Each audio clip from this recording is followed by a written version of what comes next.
Tov, quand Yitzhak Avinu demande à Esav, fais-moi un repas spécial. Pourquoi Yitzhak demande un repas comme s'il n'a jamais rien mangé de sa vie? Et tout dépendrait du repas. En plus, maintenant il faut comprendre, Yaakov Avinu, quand Yaakov va ramener à son père le repas, il lui ajoute une carafe de vin, ce que Yitzhak n'a jamais demandé. Il n'a pas dit à son fils Esav, amène-moi du vin. Yaakov lui a fait sortir même du vin.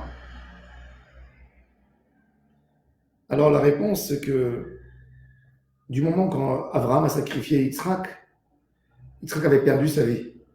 Et sa vie, Kadosh Baruch Hu lui a redonné une vie, une triat ametim, sa neshama est redescendue dans son corps. Mais Yitzhak, depuis ce moment, il a eu une coupure totale avec tout ce qui se passe dans ce monde. Il n'était plus lié à quoi que ce soit de matérialisme dans le monde. Il est évident que Esav aimait beaucoup son papa puisque c'était le fils aîné. Et son papa l'aimait, donc Esav voulait rendre de l'amour à son père. Et comme Esav était spécialiste dans la cuisine, dans la nourriture, il voulait faire kavod à son père. Il lui faisait tous les jours des repas extraordinaires. Mais Yitzhak, comme Yitzhak n'était plus dans ce monde, il sentait aucun goût dans ce que Esav lui faisait. Esav voyait que son papa ne tirait pas aucun profit. Ça lui faisait mal. Et un jour, Yitzhak a voulu faire plaisir à Esav. Il lui a dit, fais-moi maintenant un bon repas, je vais trouver goût. Esav est sorti dans le champ pour aller chercher du gibier pour son papa. Et Yaakov Avinu a entendu, la mère de Yaakov Rivka a entendu ce que le père disait à son fils. Et bon, elle parle avec son fils Yaakov. Et ce qui est très intéressant, c'est que quand Yaakov rentre avec son plat, Yitzhak sent l'odeur du Gan Eden. Parce que Yitzhak, en réalité, était dans le Gan Eden, il n'était pas dans ce monde. Il était tout le temps au Gan Eden. Et c'est là qu'il trouve une référence. Il dit, oh, Re'e re'ach beni ki re'ach sadeh asher bericho Hashem. Comme Yitzhak a senti l'odeur du Gan Eden de Yaakov Avinu, donc il a retrouvé le Gan Eden qu'il était pendant le moment de la Hakedat Yitzhak. Dans la Hakedah, c'était exactement, ça lui a rappelé le moment même, ce plaisir extraordinaire et cette proximité avec Hachem. Le Zohar Kadosh nous dit que quelque part l'homme, il ne s'alimente pas que de la nourriture, il s'alimente de ce qui va autour. D'ailleurs, j'ai lu un article il y a quelques années qui parlait sur le cacao. Le cacao, le chocolat.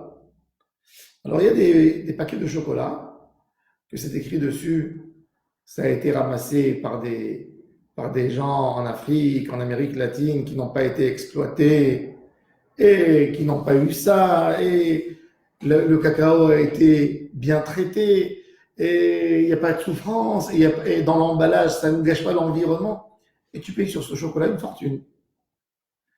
Mais ce chocolat, est-ce qu'il est plus bon ou moins bon? Des fois, il peut être bon. Des fois, il peut être beaucoup moins bon qu'un chocolat simple que tu achètes avec un emballage. Mais le plaisir que tu as quand tu manges, que dans ta tête, tu dis, j'ai satisfait tout le monde est content de ce produit, et on te vend une histoire qui est pour toi quelque part quelque chose qui t'améliore ton goût, mais en réalité, il n'y a rien qui s'est amélioré dans la qualité. Mais c'est-à-dire que quand un homme mange, c'est important pour lui de savoir à quel point les gens se sont fatigués pour lui autour. Ça lui donne un plaisir. Ça lui donne un plaisir qu'il y ait quelqu'un. Et c'est pour ça que c'est vrai, vous allez me dire, une nourriture qui est servie dans une assiette jetable en plastique. La pub aujourd'hui, c'est manger français. En France, manger français. Oui. Ils ont un plaisir plus de manger des pommes de terre françaises que d'aller oui. chez les pommes de terre. Aussi. Et pas rien que ça. Et pas rien que ça. C'est ce qui marche. Et même dans un restaurant, si tu vas servir le même plat que tu vas mettre dans une belle assiette avec un décor spécial, tu vas le mettre dans une assiette jetable en plastique et serré, la personne ne sentira pas le même goût. C'est-à-dire que les goûts et même la nourriture que l'homme prend plaisir, ça vient des choses autour, et des fois c'est plus important que la nourriture même. Maintenant le tzaddik, de la même manière que nous, on regarde les choses autour, le tzaddik, il a encore quelque chose qui a autour de son repas, c'est la spiritualité qui va autour. Et c'est ça ce que Moshe Rabbeinu s'est alimenté pendant 40 jours quand il est monté dans le mont Sinaï. Moshe n'est pas monté au ciel. Son corps n'est pas monté au ciel. Il est resté là dans le monde. Mais nous, on sait que la halakha, le Rambam nous dit que quelqu'un qui a dit, qui a juré, qui a fait un serment de ne pas manger, de ne pas boire plus que 3 jours, on le fera parce que c'est impossible qu'un corps résiste. Alors de quoi Moshe s'est alimenté? Alors le Zohar Kadosh nous dit que Moshe s'est alimenté d'une spiritualité. Yitzhak Avinu, les repas qu'il recevait chaque fois, c'était des repas qu'il n'y avait pas la spiritualité là-dedans. Il cherchait cette spiritualité. Et c'est pour ça, quand il a senti l'odeur de Yaakov Avinu, il a dit Re'e Arbeni, mon fils Yaakov, mon fils arrive directement du Gan Eden. Et ça lui a fait plaisir. Et pareil que ça, il voulait renforcer le côté accessoire. Avant, il a dit viens m'embrasser avant de me donner le repas. Je veux manger le repas quand je t'aime. Il a rajouté, il a renforcé toutes ces forces de la Neshama d'avant. Et Yaakov Avinu, quand il a compris tout ça, hein, il a fait sortir à son papa du vin. C'est quoi le vin? Nichnas yain yatzasod. Le rôle du vin, il a un rôle extraordinaire. Il dévoile ce qui est caché dans ton cœur. Quand quelqu'un a une difficulté d'exprimer ce qu'il ressent dans son cœur, tu donnes un verre de vin.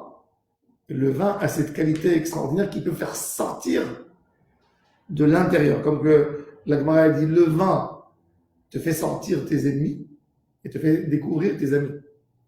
Te fait découvrir les sentiments que tu as par rapport à quelqu'un. Yaakov Avinu a vu à quel point Yitzhak, toute sa vie, il s'est mis des murailles autour de lui. Il était tellement éloigné de ce monde, peut-être même fâché contre le monde. Il a perdu la vue suite à la avodah zara de son fils. Il ne voulait pas voir le mal contre Hachem, mais il n'était pas capable de vivre, puisque son côté c'est de la rigueur. Il est dans les extrêmes. Il ne peut pas supporter quand ses belles-filles elles font des offrandes pour de l'idolâtrie, il devient aveugle directement. Il ne veut plus voir ce monde. Un aveugle, la Gemara a dit, il est considéré comme un mort. C'est quelqu'un qui a fini sa relation avec le monde. Yaakov Avinu voulait obtenir une bracha pour ses enfants, même s'ils n'iront pas dans le chemin d'Hachem. La bracha de Yitzhak, il ne faut pas que Yitzhak donne cette bracha. Et c'est pour ça d'ailleurs que les Mefarshim expliquent que pourquoi Kadosh Baruch Hu a fait toute cette histoire que Yitzhak pense qu'il fait la bracha à Esav, mais en fait c'est Yaakov. Quand Yitzhak a fait la bracha à Esav, il connaissait exactement Esav. Il y avait les voisins qui venaient tous les jours pour se plaindre sur Esav. Il savait c'est qui Esav. Et quand il lui fait la bracha, il dit je donne la bracha sachant que c'est Esav. Mais s'il donnait la bracha à Yaakov, il donnait à Yaakov la bracha qu'à condition qu'il étudie la Torah. Donc du moment que ses enfants ne vont pas réaliser la Torah, ils seront plus méritants de la bracha. C'est pour ça que Yitzhak a fait la bracha à Yaakov Avinu en pensant que c'était Esav, pour que les enfants de Yaakov, même s'ils se comporteront comme Esav, ils auront la bracha. Et Yaakov Avinu veut aider à son père à exprimer le côté bracha, à ne pas être détaché de ce monde. Il lui fait sortir le yain. Mais le Zohar Kadosh, il dit qu'il a fait découvrir à son père le yain ameshumar baranavav mishesh eteme bereshit. Le yain, à Kadosh Baruch Hu, il va servir dans le grand festin de la Géoula au Tzadikim du vin. Yain ameshumar baranavav mishesh eteme bereshit. Il va nous donner le léviathan, un poisson, le shorabar, un bouffalo qui est caché quelque part, on ne sait pas il est où, et du vin qui a vieilli dans son présent.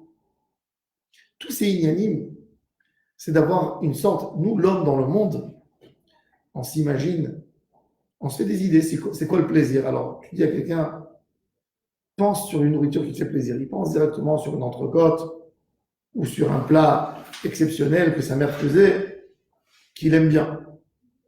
Et l'idée de la Géoula, tout l'union de Triyat Ametim, que Kadosh Baruch Hu nous fait un Triyat Ametim avant d'arriver à l'étape de Olam Haba, c'est pour nous éduquer à nous faire comprendre qu'on peut s'alimenter d'un plaisir spirituel.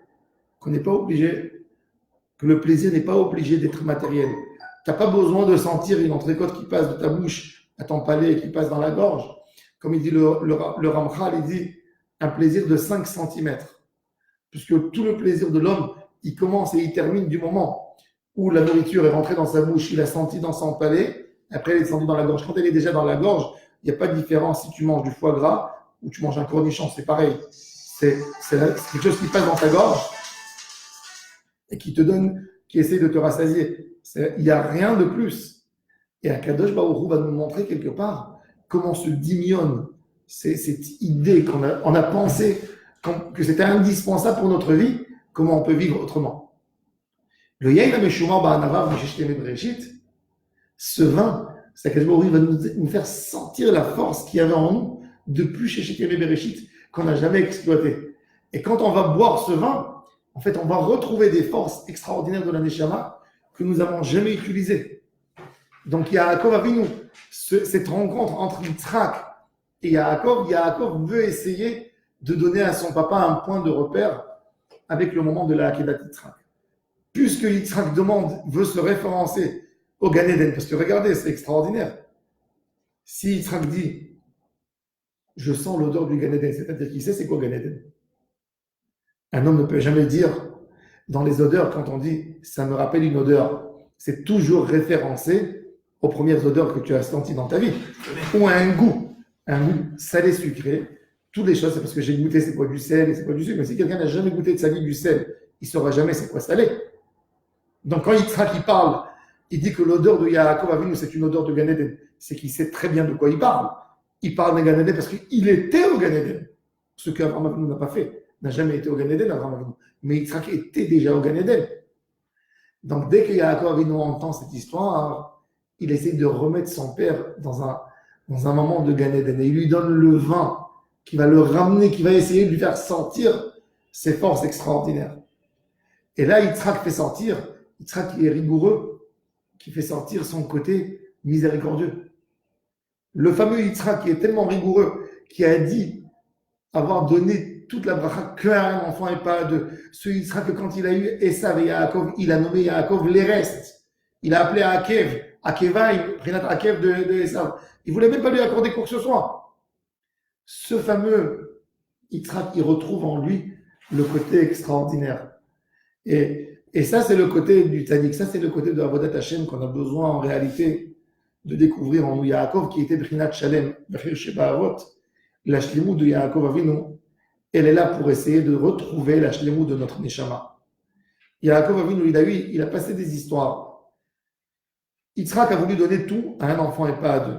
Il a dit, moi, je ne vais pas repasser ce que mon père a fait avec ma mère. Mon père avait 2 enfants qu'il aimait, Yitzhak, Ishmaël.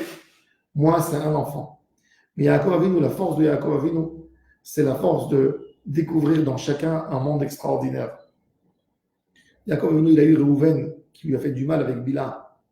Il a eu Yehuda qui a vendu Yosef, il a eu Shimon et Lévi, mais tout cela sont restés à Israël. La force de Yaakov Avinu, c'est qu'il a cru dans la shlemut de Am Israël, qu'il a cru dans la confiance, qu'il avait de la confiance dans l'homme. Et c'est avec ça qu'il donne le vin à son père pour lui dire, papa, tu as ta rigueur, mais essaye de faire sentir le chesed qui est en toi, parce qu'en réalité, tous les hommes c'est les mêmes.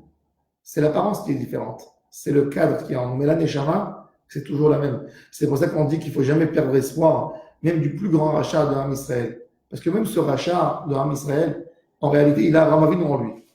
En quoi il est différent d'Abraham Avinu? Dans la couverture. Dans le récipient qu'il y a dans sa neshama, c'est là qu'il est différent d'Abraham Avinu. Nous, on veut essayer de redécouvrir le point positif, le point extraordinaire qui est en nous. De revoir, comme il a dit Rabbi Yedimelech de Lijansk, qu'on ait le mérite, chacun de nous, de voir le côté extraordinaire qu'il y a dans l'autre. Le bon côté, d'essayer de faire sortir la neshama, même dans l'éducation des enfants, c'est tellement important. De ne pas mettre l'enfant dans le cadre où lui, il est. Essayer de l'aider de sortir du côté rigueur qu'il a, du côté rancune, douleur, peine, et de lui redonner en lui le côté chesed qui a envie de faire sentir ça. On n'est pas obligé de lui donner un verre de vin à boire, mais on peut lui donner beaucoup d'autres choses qui peuvent refaire sentir, reflatter le bon côté qui est en lui, le côté positif. Sheyeh be'atzlacha lekol am Israël, Yom Tov u'mevorach.